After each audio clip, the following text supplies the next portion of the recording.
জুবিনদাৰ দুখ আজি 25 দিনে হয় আমি একো ন্যায় পোৱা নাই আৰু দুখীটো এতিয়া এনেকেই হেৰি হৈ আছে গতিকে আমি ন্যায় বিচাৰিছো আৰু দুখী শাস্তি লাগে আৰু আমি চৰকাৰৰ পৰা এতিয়াই দাবী আৰু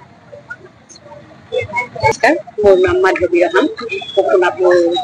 অঞ্চলৰে চামতাপথৰ ঘৰ তো আমি ইয়াতে গোটেই সোণাপুৰবাসী ৰাইজে আমি জুবিনদাৰ ন্যায় বিচাৰিছো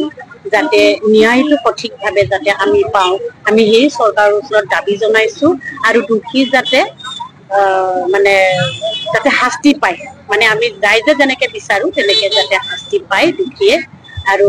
যাতে এইটো কোনো ধৰণৰ মানে পলিটিকেল সাইডৰ পৰা নাহি পেলাই যাতে দুখীক মানে ভাল শাস্তি দিয়ে এইটো আমি সোণাপুৰ ৰাইজে আমি বিচাৰিছো আৰু এইখিনিতে কৈ ইমানেই ক'ব বিচাৰিছো জুবিনদাটো আমাৰ 25 দিন উকলি গ'ল আজিলৈকে আমাক চৰকাৰে একো ন্যায় দিব পৰা নাই বহুত বেয়া লাগিছে অতি দুখৰ কথা আজি মই মানে কি বুলি কম একো ক'বলৈ মানে ভাগ্য নাই মানে মানে একো এষাৰ মানে মাতেই নোলাইছে আৰু জুবিনদা এতিয়া আমাৰ অসমৰ এজন সম্পদজনৰ লগতে যদি আমাৰ প্ৰশাসনে বা আমাৰ চৰকাৰে যদি ইমান গাফিলতি কৰিছে অতি দুখৰ কথা মানে ক'ব নোৱাৰো আৰু কথাই নাই আমাক লাগিব ন্যায়ৰ কাৰণে আমি সদায় আছো সদায় লাগি থাকিম আমি চৰকাৰক এটাই অনুৰোধ কৰিছো আমাক জুবিনদাৰ কাৰণে ন্যায় লাগিবই মানে সেইটোৱে আৰু ক'ব নিবিচাৰো মানে ভাষা নাই মানে মুখৰ পৰা মোৰ একো নোলায় আৰু দুখ লাগে বহুত দুখত আছো সেইকাৰণে ক'ব নোখোজো সেইটোৱে আৰু নহ'লে হ'ব দিয়ক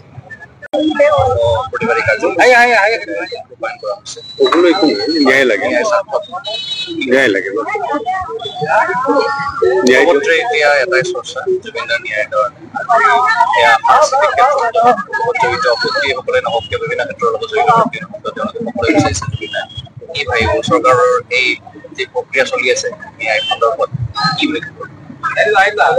ঠিক আছে সময় লৈছে লওক কিন্তু ন্যায়টো দিয়ে কিন্তু ইমানো হেৰি নহয় যে সময়টো লৈ থাকিব জুবিন গাৰ্গ হয় সাধাৰণ মানুহ নহয় সকলোৱে স্বীকাৰ কৰিছে জুবিন গাৰ্গ ন্যায়টো সোনকালে দিব নোৱাৰে আমাৰ নিচিনা মানুহ কেতিয়াও কিনো কম আশাই নাই এতিয়ালৈ ইমান দিন হ'ল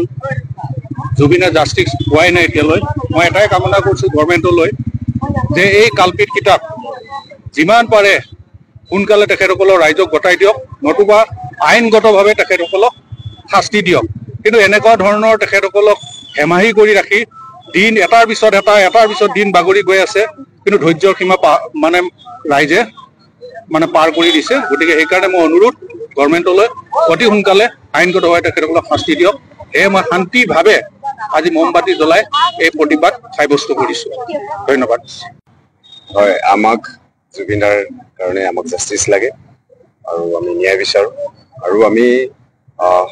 জুবিনদাৰ যেনেকে জুবিনদাৰ আদৰ্শখিনি আমি পালন কৰি লৈ যাব বিচাৰো আমি সেইকাৰণে ডিমৰীয়া উদ্দীপনা বুলি আমি এটা NGO আমাৰ হয় আৰু আমি জুবিনদাৰ যেনেকে আদৰ্শ তেখেতে প্ৰকৃতি প্ৰেম কৰিছিলে তেখেতে জীৱক প্ৰেম কৰিছিলে সকলো মানুহক দুখীয়া গৰীব মানুহক মৰম কৰিছিলে ভাল পাইছিলে ঠিক তেনেধৰণে আমি সকলো মানুহৰ কাৰণে অসহায় মানুহৰ কাৰণে আমি কাম কৰি যাব বিচাৰো আৰু জুবিনদাৰ আদৰ্শ পালন কৰি যাব বিচাৰো আৰু সেনেকে জুবিনদাক আমি জীয়াই ৰাখিব বিচাৰো আৰু জুবিনদাক ন্যায় লাগে জুবিনদাৰ কাৰণে আমি ন্যায় আজি সেইকাৰণে আমি সোণাপুৰবাসীয়ে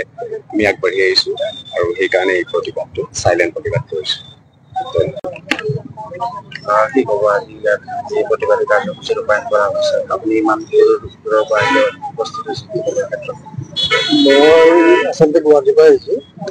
আজি গুৱাহাটীত কাম আছিলে, তাৰ পৰা ইয়ালৈ আহিলোঁ। আহি ইয়াত যেতিয়া মহেন্দ্ৰই ক'লে যে এনেকৈ কেণ্ডেল হেৰি এটা প্ৰতিবাদ হৈ আছে,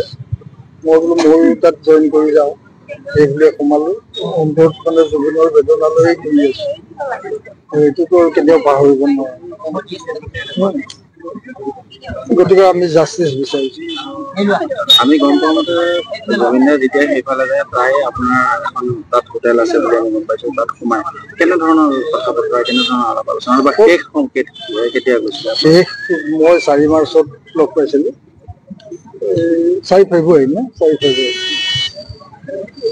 এই ৰৈ বিনালৰ যিটো শ্বুটিং বিশ্বনাথ চাৰিআলিতে হৈছিলে।